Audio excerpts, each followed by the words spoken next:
मैं खुल के इस बारे में कह सकता हूं कि अगर SC ST एक्ट को आज इनफ्रक्चुअस, डिफंक और खत्म करने का काम कर रहे हैं तो वो भारत की अदालतें कर रही हैं और सुप्रीम कोर्ट उसमें से सबसे बड़ा है। सुप्रीम कोर्ट ये नहीं देखता कि क्या SC ST एक्ट के जो विक्टिम है उनको न्याय मिला या नहीं मिला। आप जिस जजमेंट की बात कर रहे हैं, जिस जजमेंट को आप कहते हैं कि प्राइमा फेसिया ऑफेंस अगर मेड आउट होता है तो एंटीसिपेटरी बेल नहीं मिलेगी। अरे जज साहब, पहले इसके अंदर ये डायरेक्शन तो दे देते कि जो FIR रजिस्टर्ड करने का जो प्रोविजन है वो मैंडेटरी प्रोविजन है SC ST एक्ट में। कोई पब्लिक विटनेस की जरूरत नहीं है, इसमें पब्लिक विटनेस को डिफाइन करते हैं, परंतु वो खुल के इस जजमेंट में इस बात को नहीं बोलते कि FIR दर्ज कराने के लिए किसी भी दो इंडिपेंडेंट विटनेस की या पब्लिक विटनेस की जरूरत नहीं है। पर जरूरत तो है ना, नहीं है। अब जब हम थाने में कोई भी अनुसूचित जाति का व्यक्ति जाता है, मैं आपके चैनल के माध्यम से खुल के कह रहा हूं, अगर पूरे भारत में आप एक भी FIR ऐसी दिखा देंगे कि जिसके अंदर एक SC ST का व्यक्ति जाता है, थाने गया और वो कहता है कि मेरे ऊपर जातिगत अत्याचार हुए, आप SC ST एक्ट के अंदर में FIR दर्ज कर लीजिए, तो तुरंत पुलिस वाला कहता है क्या पब्लिक विटनेस के सामने ये हुआ, क्या इंडिपेंडेंट विटनेस के सामने ऐसा हुआ। अगर ये जजमेंट दे रहे थे, और मैं आपको बता दूं SC ST एक्ट का सेक्शन 4 है, अगर कोई पुलिस वाला FIR दर्ज नहीं करता तो उसके खिलाफ सेक्शन 4 की SC ST एक्ट में कार्रवाई होनी चाहिए, परंतु आज तक एक भी FIR नहीं हुई। दूसरी बात, ये जो शब्दों का खेल है कि प्राइमा फेसिया, अरे लॉ में आपको ये डिफाइन करना चाहिए था कि अगर कोई पुलिस वाला SC ST की एक्ट की FIR दर्ज नहीं करता तो उसके खिलाफ मुकदमा होना चाहिए सेक्शन 4 के अंदर। अगर कोई जज अगर एंटीसिपेटरी बेल दे देता है तो उसके खिलाफ भी सेक्शन 4 में मुकदमा दर्ज हो सकता है। मैं आपको एक जजमेंट बता रहा हूं, कारजू साहब की जजमेंट है। वो जजमेंट कहती है, अरुमगम सर्वई, आप लिखिए इस जजमेंट को, जजमेंट का नाम है Arumugam Servai versus Union of India, Katju साहब की जजमेंट है। और वो जजमेंट का पारा 17 ये कहता है कि अगर SC ST व्यक्ति के ऊपर कोई भी अत्याचार होता है तो उसके जिले के DM और SSP को तुरंत सस्पेंड किया जाना चाहिए। परंतु क्या पूरे भारत में कोई भी SSP, कोई भी DM आज तक SC ST एक्ट के अंदर में सस्पेंड हुआ है? किसी भी पुलिस वाले के खिलाफ, किसी भी DM के खिलाफ, किसी भी चीफ सेक्रेटरी ऑफ स्टेट के खिलाफ क्या सेक्शन 4 की कार्रवाई हुई है? और जब ये जजमेंट एक आती है कि प्राइमा फेसिया ऑफेंस अगर मेड आउट नहीं होता तो एंटीसिपेटरी बेल लागू नहीं होगी, अरे पार्लियामेंट भी यही कह रहा है, सेक्शन 18 SC ST एक्ट का यही कह रहा है।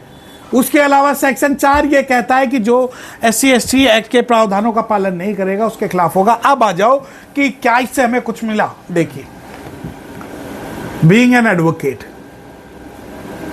और being a council for the so many victim of the scheduled caste community, आज अगर SC ST एक्ट ही एकमात्र हजारों एक्ट में से एकमात्र SC ST एक्ट ऐसा है जिसको पुलिस जो है वो खत्म करना चाहती है, और पुलिस के खिलाफ अगर हम कोई कार्रवाई करने चाहते हैं तो उसमें जो निचले जजिस हैं वो जजिस उसको प्रोटेक्ट करते हैं। और उसके बाद में हाई कोर्ट और सुप्रीम कोर्ट जो है, आज सुप्रीम कोर्ट की एक 3 जज बेंच कहती है कि नहीं, हम बेल नहीं होनी चाहिए, अगले ही दिन जो है कोई दूसरी बेंच उसमें बेल दे देगी। तो क्या आप इसको real implementation of SC ST act मान सकते हैं? तो ये छलावा है और SC ST एक्ट को निष्क्रिय करने का एक सिर्फ छलावा मात्र। नहीं, जो आपने भी जिक्र किया 3 जजों ने बैठकर जो कहा कि बेल नहीं होगी, तो ये सही फैसला नहीं है ये? नहीं, ये सही नहीं। देखिए, 2 चीजें, इस तो ऐतिहासिक बताया जा रहा। देखिए, जो लोग ऐतिहासिक बता रहे हैं उनसे मेरा निवेदन है कि इस ऐतिहासिक जो जजमेंट है इसके इतिहास को पढ़े, सारी जजमेंट्स को पढ़े,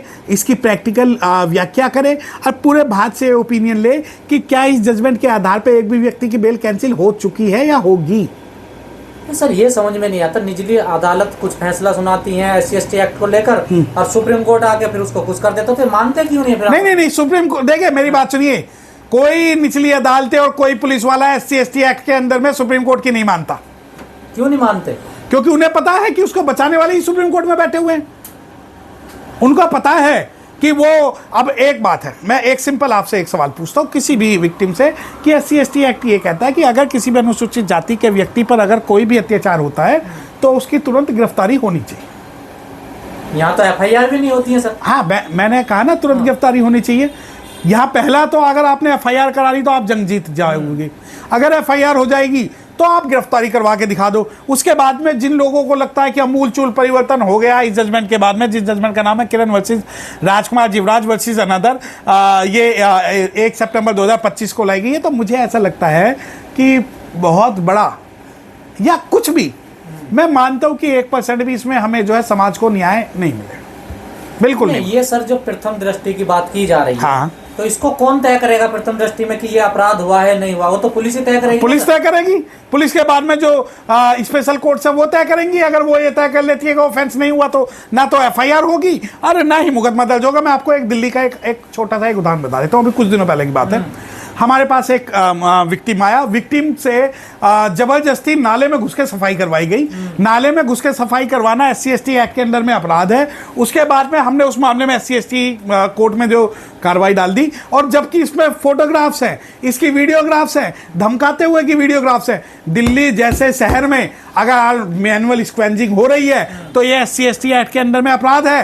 परंतु जज साहब ये कहते हैं कि देखिए इनकी कोई व्यक्तिगत दुश्मनी तो हो सकती है, परंतु ये SC/ST एक्ट के अंदर में अपराध नहीं है।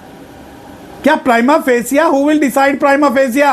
Only police officers will decide, SC/ST court will decide, and if SC/ST courts and police officer are hostiles against the scheduled caste community, then who will give them justice?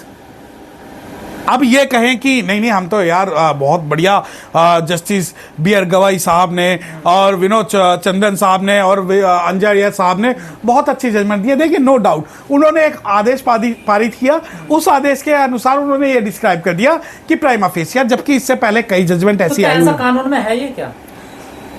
नहीं, जो act बना हुआ है ये, क्या उस एक्ट में ऐसा है कि प्रथम दृष्टि में अगर ऐसा हो गया तुरंत गिरफ्तारी होनी चाहिए, तुरंत FIR होनी चाहिए, तुरंत बंदे को एप्रीहेंड करना पड़ेगा।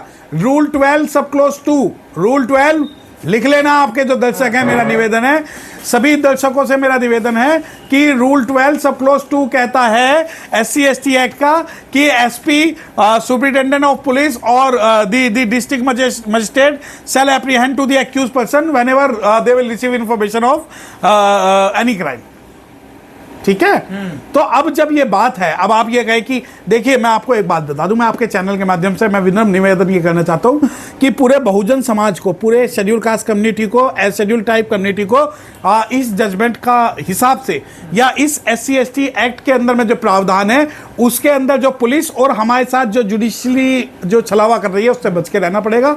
एक बहुत लंबा टॉपिक है, बहुत लंबी डिबेट है। ये छलावा, ये जो आदेश आया अभी, हाँ, मेरी नजरों में छलावा है, ये बिल्कुल छलावा है। अगर इस जजमेंट में ये बात आती है कि कोई भी पुलिस वाला अगर SC/ST का मुकदमा दर्ज नहीं करता और प्राइमा फेसिया डिसाइड करता तो उसके खिलाफ सेक्शन 4 में भी FIR दर्ज होनी चाहिए, IPC में भी होनी चाहिए, नेग्लेक्टिंग फॉर ड्यूटीज में भी होनी चाहिए और SC/ST एक्ट के अंदर में भी होनी चाहिए। तो मैं मानता कि ये रियल जो है जजमेंट या रियल ऑर्डर हमारे समाज के फेवर में। अदरवाइज मैं इस जजमेंट के मैं न्यूट्रल हूं, मैं इसका ना तो समर्थन कर रहा हूं ना मैं इसका विरोध कर रहा हूं। SC/ST एक्ट जो है कॉग्निजेबल ऑफेंस क्रिएट करता है, जिसका मतलब कि जितने भी अपराध SC/ST एक्ट के अंदर में सभी गैर जमानती है, पहली बात।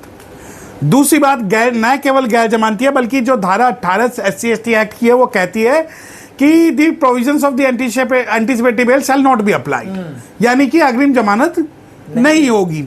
अब एक वर्ड है शैल। शैल का मतलब है कि किसी भी सूरत में अगर कोई भी ऑफेंस अगर SC/ST एक्ट के अंदर में कमिट होता है तो उस पर एंटीसिपेटरी बेल नहीं होगी। उसके बाद में बहुत सारी जजमेंट्स आती हैं। एक जजमेंट आती है काशीनाथ महाजन वर्सेस यूनियन ऑफ इंडिया की, जो कहती है कि नहीं अरेस्ट से पहले और FIR से पहले जो है प्रिलिमिनरी इंक्वायरी जो कंडक्ट करना जरूरी है। उसके बाद में अनुसूचित जाति के लोग रोड पे आते हैं। 2 अप्रैल 2018 का आंदोलन होता है। और आप ये यकीन मानिए कि जो ये अभी रिसेंट में जो जजमेंट आई है किरण वर्सेस राजकुमार जीवराज की, ये जो जजमेंट है ये किसी भी मायने में एक्सेप्शनल जजमेंट नहीं है। अब आप वाहवाही करिए कि आप गुणगान गाइए कि CGI साहब ने जो प्रोविजन है रिस्टोर कर दिया, बिल्कुल नहीं। मैं जब आपको मैं चैलेंज करके बता सकता हूं, पूरे भारत के अंदर SC/ST एक्ट का एक भी मुकदमा ऐसा नहीं है कि एक भी कोई शेड्यूल कास्ट का व्यक्ति थाने में जाए और उस पर FIR हो जाए।